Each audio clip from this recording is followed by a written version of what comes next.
Saraswati dengan NPM 2201070004. Saya dari program studi Tadris IPS kelas B.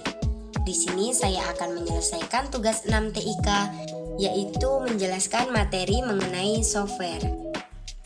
Apa sih itu software? Software atau perangkat lunak adalah kumpulan instruksi-instruksi berurutan yang membentuk suatu program yang dipasang dan dijalankan oleh hardware untuk suatu tugas intelektual tertentu.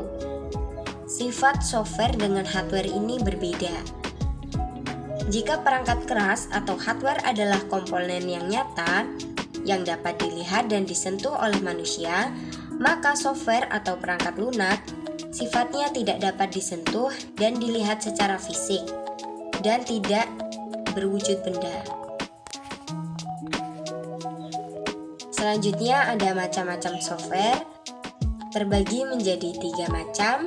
Yang pertama SO, SA, dan BP. Apa itu SO? SO adalah sistem operasi. Sistem operasi adalah perangkat lunak komputer yang bertugas untuk melakukan kontrol dan manajemen perangkat keras, dan juga operasi-operasi dasar sistem termasuk menjalankan software aplikasi. Di sini ada beberapa contoh sistem operasi. Yang pertama ada Linux. Adalah sebuah sistem operasi seperti Unix yang menggunakan kernel Linux sebagai inti dan disertakan aplikasi dan modul pendukung lain agar berfungsi dan bisa digunakan secara utuh layaknya sistem operasi pada umumnya. Selanjutnya ada Windows, yang berarti sebuah sistem operasi yang diciptakan oleh Microsoft, di mana sistem operasi ini menyediakan antarmuka grafis atau GUI, Graphical User Interface, agar lebih mudah dioperasikan. Yang ketiga ada iOS atau iPhone Operating System. Adalah sebuah sistem operasi yang secara khusus dikembangkan oleh Apple dan digunakan pada perangkat kerasnya seperti iPhone, iPad, dan iPad Touch. Kemudian ada Android. Adalah sistem operasi yang dirancang oleh Google dengan basis kernel Linux untuk mendukung kinerja perangkat elektronik layar sentuh, seperti tablet dan smartphone. Selanjutnya tujuan sistem operasi. Yang pertama untuk menjalankan program-program dari user dan membantu user dalam menggunakan komputer. Kedua, menyediakan sarana sehingga pemakaian komputer menjadi mudah. Yang ketiga, memanfaatkan perangkat keras komputer yang terbatas secara efisien. Selanjutnya ada sistem aplikasi.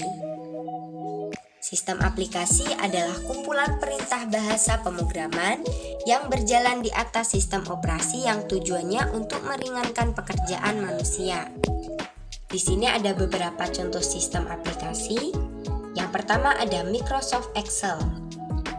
Biasanya digunakan untuk mengedit serta membuat sebuah dokumen dengan tampilan kolom. Kemudian ada Microsoft Office PowerPoint, yaitu digunakan untuk membuat PPT yang biasa presentasi. Selanjutnya Microsoft Office Word, yaitu digunakan untuk mengetik dan mengedit sebuah dokumen dalam tampilan kertas.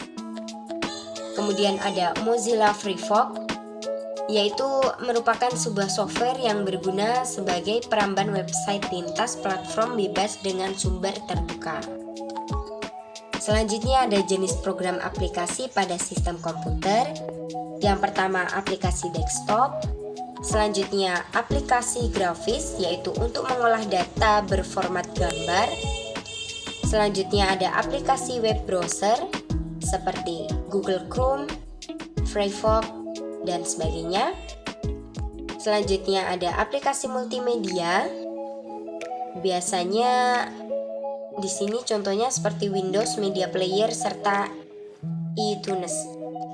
Kemudian ada aplikasi communication, dan yang terakhir ada aplikasi DBMS, yaitu Database Management System, yang digunakan untuk menyimpan data dan mengolah data serta untuk menghasilkan output berupa informasi. Yang ketiga yaitu bahasa pemrograman. Bahasa pemrograman adalah suatu cara atau teknik berkomunikasi atau interaksi antara manusia sebagai makhluk hidup dengan mesin yang dalam hal ini adalah komputer sebagai suatu perangkat peralatan. Bahasa pemrograman berisi kumpulan perintah atau instruksi yang diketikkan oleh manusia menggunakan perantaraan suatu perangkat keras berupa papan ketik keyboard. Kumpulan instruksi tersebut harus dapat dimengerti oleh komputer. Karenanya, maka bahasa pemrograman ini harus diketikkan dan mempunyai urutan langkah-langkah yang jelas, logis, sistematis, dan aturan terkhusus, berstruktur, dan mempunyai elemen tertentu agar si komputer ini paham dengan apa yang kita inginkan. Kemudian ada contoh bahasa pemrograman.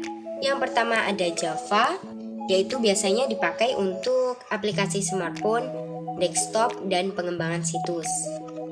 Kemudian ada Python, biasanya ini termasuk bahasa tingkat tinggi dalam pemrograman yang digunakan untuk membangun sebuah aplikasi. Yang ketiga ada JavaScript, biasanya ditekankan pada web saja. Kemudian ada HTML. Di sini HTML termasuk ke dalam bahasa pemrograman tingkat tinggi.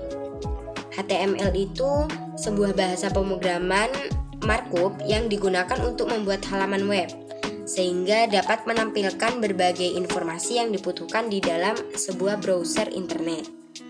Yang ketiga ada PHP, digunakan untuk membuat website yang dinamis dan biasanya berjalan pada sistem operasi Linux, tapi bisa dijalankan dengan hosting di Windows.